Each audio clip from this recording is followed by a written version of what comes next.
आगे बढ़ते हैं। नतीजों से पहले अलर्ट हो गई हैं कांग्रेस और भाजपा। आज मुख्यमंत्री अशोक गहलोत चर्चा करेंगे। वीसी के जरिए कांग्रेस के सभी उम्मीदवारों से चर्चा करेंगे मुख्यमंत्री। रात 9 बजे सीएम गहलोत वीसी के जरिए सभी प्रत्याशियों से फीडबैक लेंगे और 25 नवंबर का दिन जिस दिन मतदान हुआ था, इसके बाद लगातार मुख्यमंत्री अशोक गहलोत वॉर रूम भी पहुंचे थे और वॉर रूम में पहुंचकर उन्होंने सीटवार डेटा कलेक्ट किया था और अब एक बार फिर प्रत्याशियों से फीडबैक लेने की कवायद तेज हो गई। ज्यादा जानकारी देने के लिए सहयोगी शिवेंद्र सिंह परमार हमारे साथ जुड़ गए हैं।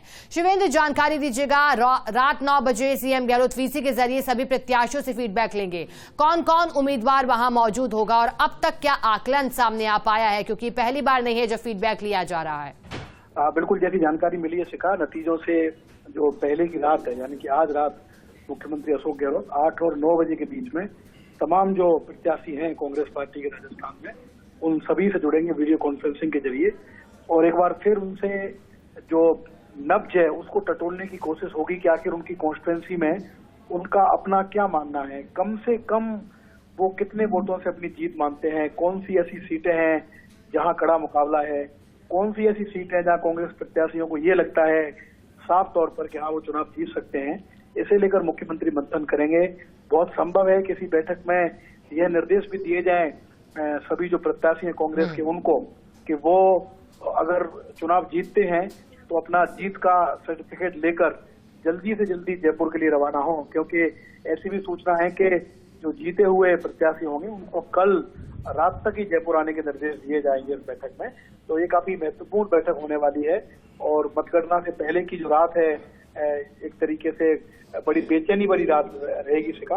उसमें जानने की कोशिश मुख्यमंत्री आज करेंगे सभी प्रत्याशियों से कि ग्राउंड पर एक्चुअल रिपोर्ट क्या है और कम से कम, क्योंकि एक तो कॉन्फिडेंस होता है, जो भी प्रत्याशी लड़ता है वो मान के चलता है कि मैं चुनाव जीत रहा हूँ, लेकिन आज की बैठक में ये पूछा जाएगा कि कम से कम आप कितने वोटों से अपनी जीत मान के चल रहे हैं। और उसके बाद एक और ये मोटा मोटा आकलन निकाला जाएगा कि कांग्रेस पार्टी को कल जब काउंटिंग होगी प्रदेश में तो कितनी सीटें मिल सकती है। तो काफी इम्पोर्टेंट ये वीसी है जिसे मुख्यमंत्री आज लागू करेंगे।